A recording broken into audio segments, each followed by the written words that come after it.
What's going on, housemates? Marcelo here, and I am recording this video the night after Arsenal's very convincing 3-0 win against Nottingham Forest at the Emirates.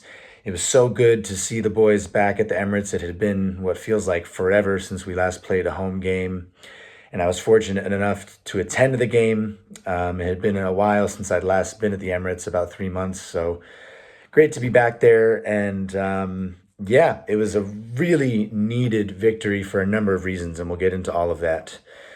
So, beginning with the lineup, of course, Arteta switched things up a bit, and it really paid off. The first place we can look is that Kai Havertz didn't start, and I saw a stat that was Kai Havertz's. That was the first game Arsenal started in the league, at least, without Havertz since January. So he's become, one of the first names in our team sheet, or one of the most consistent names in our team sheet. Jesus started ahead of him. Calafiori returned to the starting 11. Of course, Ben White is now out for a number of months. So we went back to Timber and Calafiori as our fullback pairing. And some of you might remember I said that I do think that is our best fullback pairing in terms of technical ability. And, with how much Calafiori can contribute to us in attack and the fact that Timber's best position is right back, I'm just really happy to see that fullback pairing. Obviously, I want Ben White back available as soon as possible. Great player, really never puts a foot wrong, but I just think that is our best fullback pairing. Jorginho started in midfield. Declan Rice started on the bench. He was questionable in terms of his fitness. So he was on the bench, and Leandro Trossard started with Martinelli on the bench as well because he got back from international break or international duty on the later side, although Gabriel started at center back alongside William Saliba. So it was, and of course, Martin Odegaard started again for the second time since he returned from injury. So that's really, for me, the biggest talking point from this game, just flat out, is Martin Odegaard and how influential he is, how much this team clicks. Things just make so much more sense when he's on the pitch. The way that him and Bukayo Saka linked up was so special to watch. And, it had been so long that, yes, they played together against Chelsea, but that was their first time playing together in so long. You forget just how beautiful their chemistry is. And they just were connecting throughout the game. And the first goal came from that. We had a very strong start to the game. We had a few moments early on where we could have taken the lead. We did score a goal, but it was offside. And so we were knocking on the door. But we opened the scoring through Bukayo Saka. Martin Odegaard sort of laid it off to him. And Saka just continues to expand on his catalog of goals. The composure he showed inside the box to continue looking for the best angle. He sort of danced along or around a few Nottingham defenders until he found an angle to take the shot, and he was able to get it high enough that it flew past the keeper. Such a good goal, and he just continues to show why he is our star man, and he's just consistently leveling up, and his numbers just never lie. And so it was a really important goal, obviously settled the nerves a little bit. I feel like the energy in the stadium was a little bit restless. There were moments where we were very vocal. It was nice to hear the fans, but then there were stretches as well where we were sort of, not making much noise, and the Forest fans were giving it to us a little bit. But a really strong first half performance, and we went into the break 1-0 up. Jorginho came off at halftime. I have to give Jorginho credit. I think I mentioned that he started. If I didn't, I apologize. But we got to give Jorginho a lot of credit because he had a great first half. He's the kind of midfielder that is, of course, he doesn't have pace. He's never had pace. But he's able to dictate the tempo of a game because of that. That's the other side of that coin, right? He just has that way about him where he's able to collect the ball, slow things down, and sort of, run the show in a much more subtle way, you could say.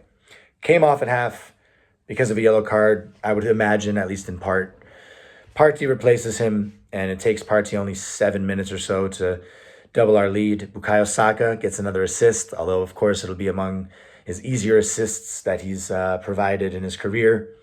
Lays it off to Partey at the top of the box. Partey takes a touch and curls it into the far side netting. It was a beautiful goal, you got to say. 2-0 up.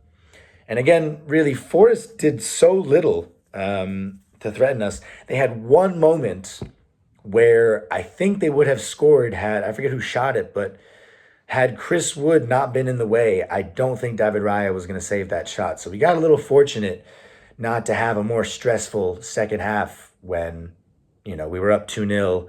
And if that goal goes in, it's 2-1. The whole dynamic can change pretty dramatically. So it's 2-0. And then the one and only Ethan Nwaneri is substituted on for Martin Odegaard, and Raheem Sterling replaces Bukayo Saka. And Ethan Nwaneri, I'm just never going to get tired of heaping his praises. He's my favorite player on Arsenal after Bukayo Saka. Some of you know Jack Wilshere was really my formal introduction to Arsenal. He's my favorite player ever at Arsenal, just from my lived experience of watching and growing up with Arsenal.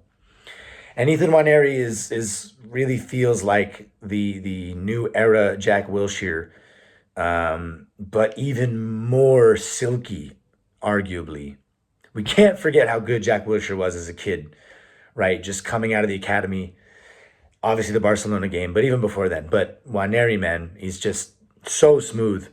And the way he cooked Murillo, glided past him like he wasn't there, man. Murillo's a really solid defender, but Nwaneri, the step over, just, it was ridiculous.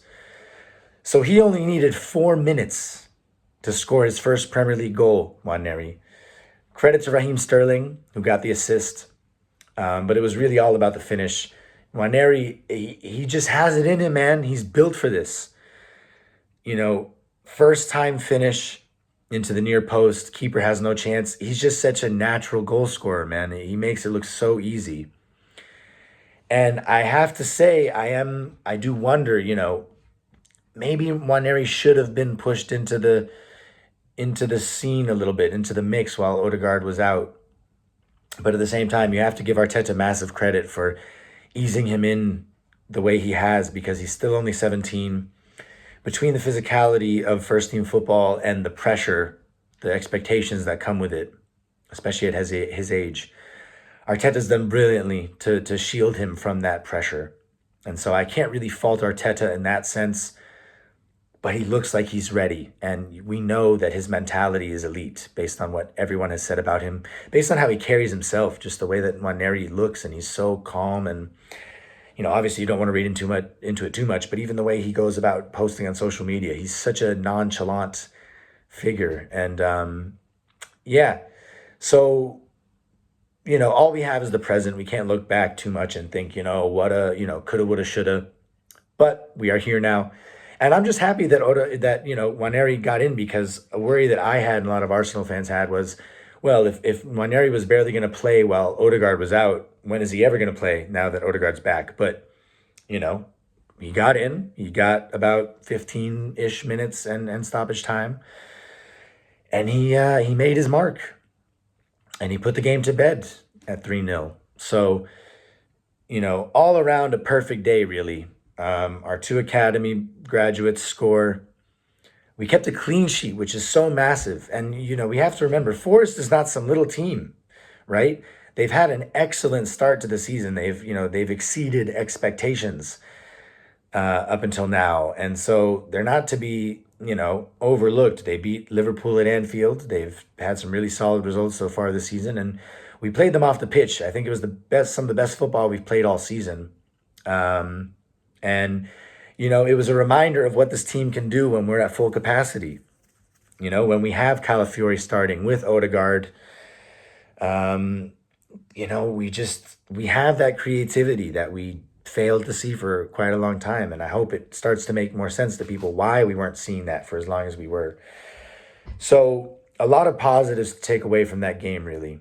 And another beautiful milestone, behind the scenes, or, more context, is that was Mikel Arteta's 250th game in charge of Arsenal, making him the 10th manager in the club's history to reach that milestone.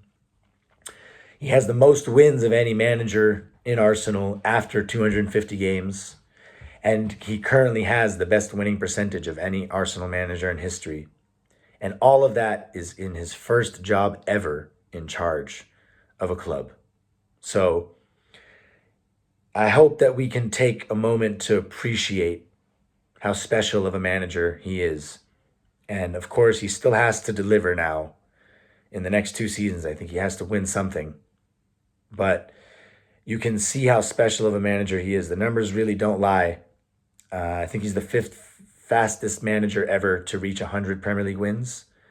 Fourth or fifth. I think it's after Klopp, Guardiola, Mourinho, and Pep. So really special. And so, yeah, we just now have to go on a run. We have to go on a really strong run, and our fixtures are quite favorable. So we have every reason to believe now that we are going to go on one of those runs, especially now with most of the squad back fit. Obviously, Ben White is a big blow, but we have to hope Tomiyasu's back very soon. Kieran Tierney is even back in training, but I think he has to go in January. I hope that he gets minutes in the FA Cup or the Carabao Cup, or, you know, some small minutes off the bench in the Prem. But even then, I think he's our fourth, fifth, or sixth choice left back. If we're talking about a left back overall, right, I think Timber, Calafiori, Tomiyasu, and Zinchenko, and Miles Lewis-Skelly. I would put Tierney ahead of Zinchenko. I really am done with Zinchenko. I'm sorry. So I'd put him at fourth choice, but for the inverted role, I'd even put Miles Lewis-Skelly ahead of Tierney. And Tomiyasu. You know, I think Lewis-Skelly is our best inverted option at left back after Calafiori. But for Tierney's sake, he needs to move on and restart his career somewhere. But anyways, we are returning to full availability, and I think that we are now primed to go on a serious run, and we just have to hope that that happens. Avoid more injuries, avoid silly suspensions or unlucky suspensions, and keep clean sheets, right? Because we know that with Odegaard back, with Calafiori back, we're capable of scoring plenty of goals. Last season showed that, and so we have to just continue and rediscover that spark. And on another note, Liverpool did win today against Southampton, but it was in quite unconvincing fashion. They were pretty fortunate for all 3 goals, right? I mean, 2 of them, the first one was just a massive mistake playing out from the back. The second one was poor goalkeeping, and the third one was a really clumsy handball. Liverpool did not look that convincing. And yes, to be a champion, sometimes you have those games where you're not convincing and you just get the job done. But I think there were enough things in that game to give us encouragement that this season is far from over. Yes, we are 3 wins behind them, 9 points or 3 wins. But the signs point to them slipping up at some point and dropping points. Our job is to just avoid dropping points almost entirely if we want to have a chance. So yes, the pressure is high on us as well. But if we can maintain fitness, maintain form, everything is there to play for. Man City is capitulating. They've lost 5 games in a row. I think we can definitely surpass them this season. It's just a matter of if we can stay within reach of Liverpool by, New Year's. And then we'll see where things are at. So encouraging weekend for us, really. And also, we just have to take a moment to laugh at Man City. To lose 4-0 at home to Tottenham is such an insane result. And Tottenham only really knows how to turn it on when they're playing against City, clearly. And I've seen people on Twitter and just in general sort of questioning. You have to wonder, it makes it feel like they didn't win on purpose last season so that we couldn't win the league. It's hard not to feel that way, but that's besides the point. We want to stay focused on the present. As long as we can maintain what we have going now, how promising a start this Forest game could prove to be, we have a lot of reasons to be excited. So we have to stick together as always. There will be rough games. We just have to hope we don't drop any points. And if we do, that we get bailed out, but we can't be depending on that again, We just got to keep going. So that's all I'll say for now. I'm going to definitely post another video in the next day or two. Apologies if I've been low energy. This weekend took a toll. I was working a lot. You could probably hear a bit from my voice. It's pretty hoarse. So thank you as always for watching. Tell a friend to tell a friend. Send this video to a friend if you've been following Wenger's House on Instagram and you enjoy this content. I would love to build this community beyond Instagram because I really enjoy making these videos. I love talking about Arsenal. I think that goes without saying, excuse me. So I will see all of you very soon. And until next time, I hope you enjoyed your weekend, housemates. Come on, you Gunners. Peace, everybody.